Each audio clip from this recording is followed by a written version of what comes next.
बिस्मिल्लाहिर्रहमानिर्रहीम। आज की वीडियो में हम रेफ्रिजरेंट प्रॉपर्टीज़ HVAC सिस्टम्स के हवाले से डिस्कस करेंगे कि कंडीशनिंग रेफ्रिजरेशन सिस्टम के अंदर जो रेफ्रिजरेंट्स या गैसेस इस्तेमाल होती हैं उनकी प्रॉपर्टीज़, उनकी मुख्तलिफ जो एप्लीकेशंस को हम ज़रा थोड़ा सा ब्रीफ बात करेंगे। तो ये जो आप सामने ये चार्ट नज़र आ रहा है, ये मैंने ड्यूरिंग अपने जब मैं इंस्ट्रक्टर था तो उस टाइम मैंने ये तैयार किया था। तो अपने क्लास को मैं ये पढ़ाया करता था। इसमें अभी एक लेटेस्ट जो अमेंडमेंट मैंने की है, अपडेट की है, वो R32 के हवाले से है। तो इस वीडियो में आपको मैं इस चार्ट को हम ब्रीफ डिस्कस करेंगे, पढ़ेंगे, और इसके साथ हम जो R32 की जो अवेलेबिलिटी मार्केट के अंदर कि वो कौन सी एसी में इस्तेमाल हो रही है, किस ब्रांड में इस्तेमाल हो रही है और उनकी अवेलेबिलिटी क्या है, इसको भी हम ज़रा आगे जाल के इसको बात करेंगे। और आखिर में इसमें जो अहम सेफ्टी होती हैं कंडीशनिंग गैस चार्जिंग के हवाले से, रेफ्रिजरेंट चार्जिंग के हवाले से, वो हम थोड़ा सा इसको स्टडी करेंगे, क्योंकि ये वो चीज़ें जो हमने प्रैक्टिकल की हैं। हमने कोई इसमें, क्योंकि आपको जो लोग मुझे जानते हैं कि मैं अभी अपने बिज़नेस में अपनी वर्कशॉप में रन कर रहा हूँ, तो ये चीज़ें प्रैक्टिकल हैं, जो कोई इसमें थ्योरेटिकल चीज़ें नहीं हैं जो चीज़ें पुरानी हो जाती है, इसको टाइम के साथ अपडेट करना पड़ता है। तो अल्हम्दुलिल्लाह ये आपको अपडेटेड आपको ये मिलेगा, इसमें कोई चीज़ ऐसी नहीं है कि जो पुरानी हो। तो चलिए स्टार्ट करते हैं। जो हमने ये चार्ट बनाया है, इसमें हमने R134 को, R22, R410, R32 और R600 को हमने शामिल किया। इसकी आगे एप्लीकेशन बताई गई हैं। इसका जो सिलेंडर का कलर, पहले असल में कलर सिर्फ लोग लिख के शो करते हैं कि ये कलर होता है, तो एक्चुअली हमने कोशिश की इसको हम थ्रू पिक्चर के आपको दिखाएं ताकि देख के आपको आसानी हो समझने में, और मार्केट में जाते हैं तो आपको देख पता चले कौन सा सिलेंडर किस कलर का है, ये इस कलर में कौन सी गैस होनी चाहिए। दूसरा है इसके अभी अगर तीन इसके पैरामीटर्स को हमने शो किया है: standing pressure, suction pressure, discharge pressure. अब थोड़ा सा यहीं पे मैं आपको थोड़ा सा ब्रीफ कर दूं कि स्टैंडिंग प्रेशर और सक्शन प्रेशर, डिस्चार्ज प्रेशर में फ़र्क क्या है। स्टैंडिंग प्रेशर वो होता है कि जब आपका इक्विपमेंट, आपकी जो मशीन है, सिस्टम है, वो बंद हालत में है, तो उस टाइम जो अगर आप गेज लगाते हैं उसको पिन वाल पे, तो जो प्रेशर शो करता है वो उसका स्टैंडिंग प्रेशर होता है। ठीक है, तो ये अमूमन ज़्यादा होता है सक्शन प्रेशर से, या रनिंग प्रेशर जैसे कहा जाता है। सक्शन प्रेशर वो होता है जो हम सक्शन लाइन के ऊपर हम जो गेज लगाते हैं, चाहे वो स्प्लिट एसी है, चाहे वो रेफ्रिजरेटर का जो चार्जिंग वाल्व होता है वो भी सक्शन लाइन पे ही होता है। तो ये यहाँ पर जो हम जो प्रेशर गेज लगा के प्रेशर चेक करते हैं वो ड्यूरिंग रनिंग प्रेशर होता है, सक्शन प्रेशर। जब हम इसी गेज पे हम लगाते हैं, इसी पॉइंट पे हम जब हम ऑफ पोजीशन में लगाएंगे तो वो हमें स्टैंडिंग प्रेशर शो करेगा। जब सिस्टम ऑन हो जाएगा, चाहे वो रेफ्रिजरेटर है चाहे वो एसी है, तो फिर प्रेशर डाउन आता है, तो वो उसका सक्शन प्रेशर या रनिंग प्रेशर इसको कहा जाता है। नेक्स्ट है डिस्चार्ज प्रेशर। ये हम हर जगह पे ये नहीं लगा सकते, लेकिन जहाँ पर इसकी प्रोविज़न होती है बड़े प्लांट्स के अंदर, या जो इवन कभी कुछ स्प्लिट एसी के अंदर भी इसकी प्रोविज़न आ रही है, तो इसको हम डिस्चार्ज लाइन पे लगा के चेक करते हैं। तो इसके लिए हमें थोड़ा सा ये ख्याल करना पड़ता है, ये प्रेशर बहुत हाई होता है। इसके लिए जो गेज है, गेज मैनीफोल्ड भी उसी के कंपैटिबल हमें इस्तेमाल करना पड़ती है। ये ऐसा ना हो कि हम लो प्रेशर गेज लगाएं तो वो गेज प्रेशर ज़्यादा हो तो वो गेज को डैमेज कर सकती है। तो ये चीज़ थोड़ी सी प्रैक्टिकल हमारे एक्सपीरियंस से सही, जो उसको हमने आपको शेयर यहाँ पर करना ज़रूरी थे। अब हम स्टार्ट करते हैं ईच केस को, हम देखेंगे इसकी जो प्रॉपर्टीज़ के बारे में। सबसे पहले आता है R134 रेफ्रिजरेंट। इसकी जो एप्लीकेशन है रेफ्रिजरेटर में होती है। एयर कंडीशनर्स जो गाड़ी की एसी है, कार एसी, ठीक है। अब यहाँ पर कंफ्यूज लोग हो जाते हैं कि एयर कंडीशनर लिखा हुआ है, साथ मेंशन है कार एसी, कि जो गाड़ी का एसी होता है उसके अंदर R134 का इस्तेमाल किया जाता है। इसका अगर कलर आपके सामने शो किया गया है। इसके बाद इसका जो स्टैंडिंग प्रेशर है R40, इसका 40 से 45 के दरमियान इसका स्टैंडिंग प्रेशर। जब ये फ्रिज या हमारी गाड़ी का एसी को हम लगाते हैं बंद हालत में, तो उस टाइम इसको इतना प्रेशर शो करना चाहिए अगर इसके अंदर गैस पूरी है। तो अगर इससे कम शो कर रहा है तो इसके अंदर गैस की कमी होती है। तो ये चीज़ थोड़ी सी नोट करने वाली है। सक्शन प्रेशर इसका 10 से 20 PSI जब चल रही होती है, इसके अंदर गैस पूरी अगर है तो 10 से 20 प्रेशर शो करेगा। ये हम बात करें रेफ्रिजरेटर की। अगर हम जो रिमार्क्स अगर मैंने शो किया कि गाड़ी के एसी के लिए सक्शन प्रेशर 35 से 40 PSI है।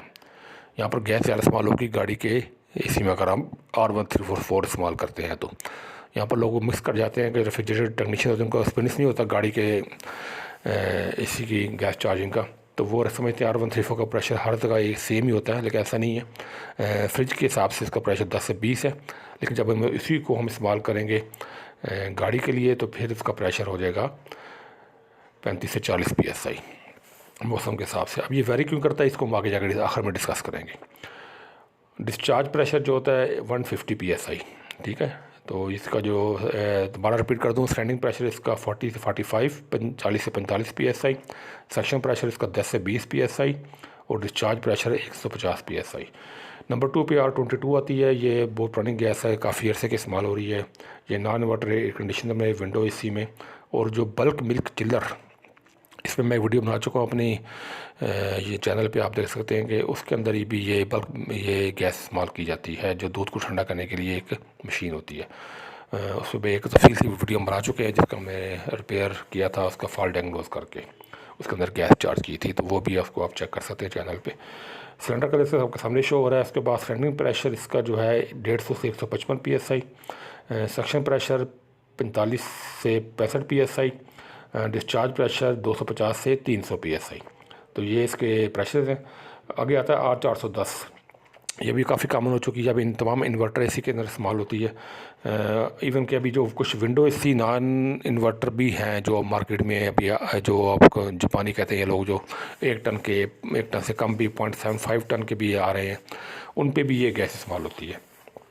तो उसमें भी R410 का ही इस्तेमाल है। ये आपको थोड़ा सा हमारा एक्सपीरियंस हुआ है, इसके पिछले सीज़न में हमारे पास आया था, तो हमें भी श्योर नहीं था, फिर हमने भी इसको कंफर्म किया, तो फिर जब हमें 410 ही इसके अंदर चार्ज की तो फिर वो हमारा AC ठीक हो गया था।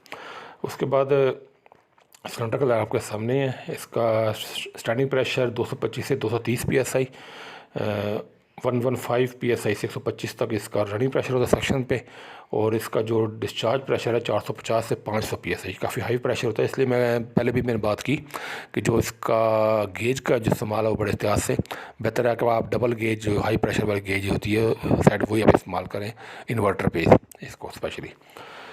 नेक्स्ट होता है R32 R32 एयर कंडीशनिंग या इन्वर्टर। अभी ये जो पहले मैं बताया था आपको, मैं कहाँ पे ये इस्तेमाल होती है। तो अभी जो मार्केट के अंदर जो हमारे पाकिस्तान की बात करते हैं, तो हायर जो AC इन्वर्टर AC अपने नए मॉडल आ रहे हैं, कुछ जो हायर, कुछ ऐसे ब्रांड जो हायर के थ्रू ही आ रहे हैं इंटरनेशनली इम्पोर्ट होके, उनमें भी ये आपका R32 इस्तेमाल हो रही है। और अगर मैं लास्ट सीज़न की बात करूं तो R32 जो है वो सिर्फ हायर के सर्विस सेंटर से ही अवेलेबल थी, और उसकी प्राइस भी वहीं से इंश्योर हो सकती थी, मार्केट में वो इजीली अवेलेबल नहीं थी। तो ये चीज़ थोड़ी सी आपको मैं क्लियर कर दूं कि जो लोग इस पे काम करने का सोच रहे हैं, टेक्नीशियन जो है, वो इस बात को ज़रूर अपने ध्यान में रखें कि R32 की अवेलेबिलिटी पहले इंश्योर कर ली जाए, फिर इसको काम शुरू किया जाए। नेक्स्ट टाइम इसके जो कलर आपके सामने है, और स्टैंडिंग प्रेशर इसका 240 से 245 तक है। सक्शन प्रेशर इसका 110 से 115 PSI, same as it in 2R410 के बराबर इसको, लेकिन डिस्चार्ज प्रेशर इसका कम है 410 से 175 से 375 PSI तक। एज़ कम्पेयर टू R22 तो काफ़ी ज़्यादा, लेकिन एज़ कम्पेयर टू R410 ये कम है। नेक्स्ट जो लास्ट बार गैस हम डिस्कस कर रहे हैं वो R600 है, जो अभी तकरीबन ख़त्म होने जा रही है।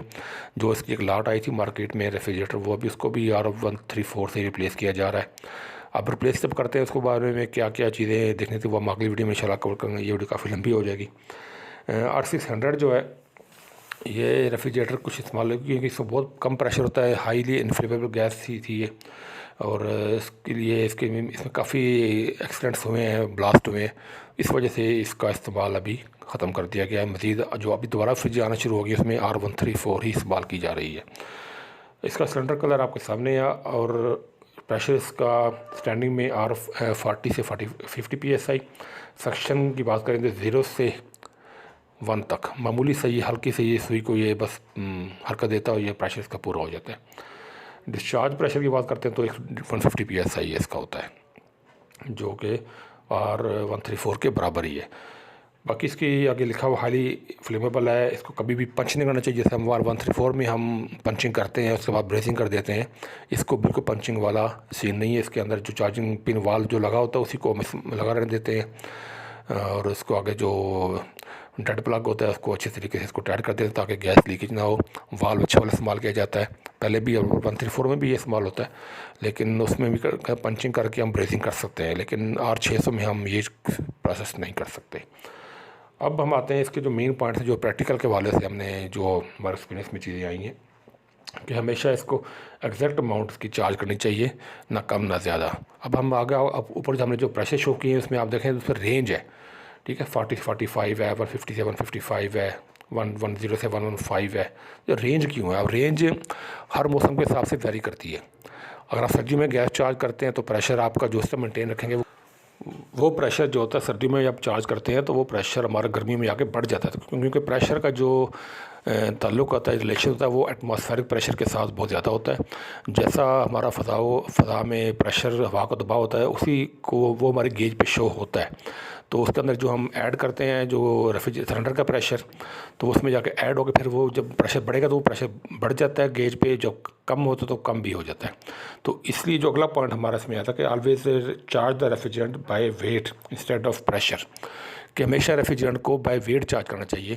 इस पे हम वीडियो कुछ मैंने बना भी चुके हैं, कुछ और भी बनाएंगे इंशाल्लाह, कि जो इसका जो वेट के हिसाब से जो प्रेशर है, वो जो चार्जिंग है, चाहे वो एसी में हो चाहे रेफ्रिजरेटर के अंदर हो, वो क्यों ज़रूरी है। उसकी वजह यहाँ थोड़ी सी मैं यहाँ बता दूँ कि अगर आप किसी भी रेफ्रिजरेटर या कंडीशनर की नेम प्लेट पढ़े, उसके ऊपर जो स्पेसिफिकेशन लिखी होती है उसके अंदर उसका रेफ्रिजरेटर का वेट लिखा होता है, इतने पाउंड, इतने केजी पॉइंट्स के अंदर वो लिखी होती है। तो वो आपको उसी के मुताबिक आपको उसमें चार्ज करना पड़ती है। अगर उसके अंदर मुताबिक आप चार्ज करेंगे तो वो उसका फ़ायदा ये होगा कि मौसम कोई भी हो आपका प्रेशर वेरी नहीं करेगा, ठीक है। जितनी भी कंपनीज़ हैं, जितनी भी ये मैन्युफैक्चरिंग कंपनीज़ हैं, वो हमेशा जब चार्ज करती हैं तो वो वेट के हिसाब से चार्ज करती हैं, ना कि प्रेशर के हिसाब से। क्योंकि प्रेशर अगर सर्दियों में चार्ज करते हैं तो गर्मी में जाके बढ़ जाएगा, गर्मी में प्रेशर हम के हिसाब से चार्ज करेंगे तो वो सर्दियों में जाके कम हो सकता है।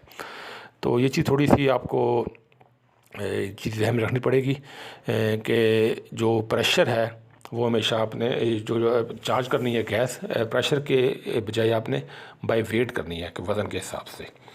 अब हम करेंगे अगला जो लास्ट पॉइंट है इस पॉइंट ऑफ व्यू से, कि always charge refrigerant by a valid calibrated gauge manifold. यहाँ पहले भी हम बात कर चुके हैं कि जो गेज मैनीफोल्ड है उसको हमेशा उस प्रेशर को सामने रख के हमें इसको अप्लाई करना चाहिए। हमारे बहुत से टेक्नीशियन नज़र आते हैं जो इन्वर्टर एसी पे चले जाते हैं और जो लो प्रेशर गेज लेके जो एक सिंगल गेज है तो उसी को इस्तेमाल कर रहे होते हैं, और बस जैसे 200 प्रेशर एंड तक उसके पहुंच गया तो वैसे ये गैस पूरी है। हालांकि वो आपको एक्चुअल आपको जो देखने के लिए सिनेरियो आपको हाई प्रेशर गेज का इस्तेमाल करना पड़ता है इन्वर्टर में स्पेशली, ताकि वो फुल तक जाए और जितना प्रेशर वो शो कर रहा है स्टैंडिंग में क्या था, उसके बाद जब उसको ऑन करेंगे तो वो रनिंग में वो कम होकर कहाँ तक आता है। तो ये चीज़ आपको तभी आपके सामने आएगी जब आप उसको हाई प्रेशर गेज इस्तेमाल करेंगे। और प्लस होती है इसकी कैलिब्रेशन, वो हम इंशाल्लाह इसको डिटेल में वीडियो बनाएंगे कि इसकी जो कैलिब्रेशन है वो क्यों ज़रूरी है। क्यों कैलिब्रेशन से मुराद इसी तरह है कि अगर आप एक ऐसी गेज प्रेशर गेज से आप गैस चार्ज करते हैं या ऐसे टायर प्रेशर गेज से आप गाड़ी का टायर उसमें हवा चार्ज करते हैं जो ख़ुद ठीक नहीं है, अगर उसका प्रेशर एक्चुअली 10 जा रहा है तो वो आपको 20 शो कर रही है, आपका गैस पूरी होगी।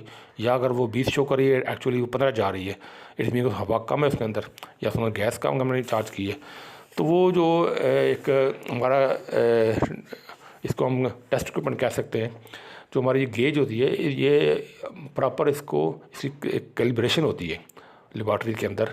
अगर हम अपनी लोकल मार्केट की बात करें पाकिस्तान में तो शायद इसका कोई कंसेप्ट मुझे नज़र नहीं आया यहाँ पे, लेकिन गवर्नमेंट की लेबॉर्ट्रीज हर जगह होती हैं जो गेजेस को की कैलिब्रेशन करती हैं, वहाँ से आप लोग करवा सकते हैं। हर सिटी में ये तकरीबन ये मौजूद होती है, लेबॉर्ट्री होती हैं जो इंडस्ट्री के जो गेजेस हैं उनको कैलिब्रेशन वो करती हैं, उसके बगैर उनकी क्वालिटी पास नहीं होती और वो उनकी प्रोडक्ट वो मार्केट में एक्सेप्ट नहीं होती की जाती, स्पेशली एक्सपोर्ट के मामले में। तो ये चीज़ें क्योंकि ये इसका ताल्लुक डायरेक्ट आपकी सेफ्टी के साथ है, इक्विपमेंट की सेफ्टी के साथ है, बंदों की सेफ्टी के साथ है। तो लेकिन यहाँ पर ये कंसेप्ट है कि थोड़ा सा हमें डाउट हो जाए कि ये हमें गेज हमें डाउटफुल है, हम इसको चेंज कर देते हैं, तो वो एक हमारा एक्सपीरियंस बेस पे आ जाती है। लेकिन जो प्रैक्टिकल और जो ऑथेंटिकेटेड चीज़ है वो इसकी कैलिब्रेशन होती है। मगर इसको हम दोबारा इस पर एक डिटेल से वीडियो बना सकते हैं बाद में, और इंशाल्लाह इसको बाद में कवर करेंगे।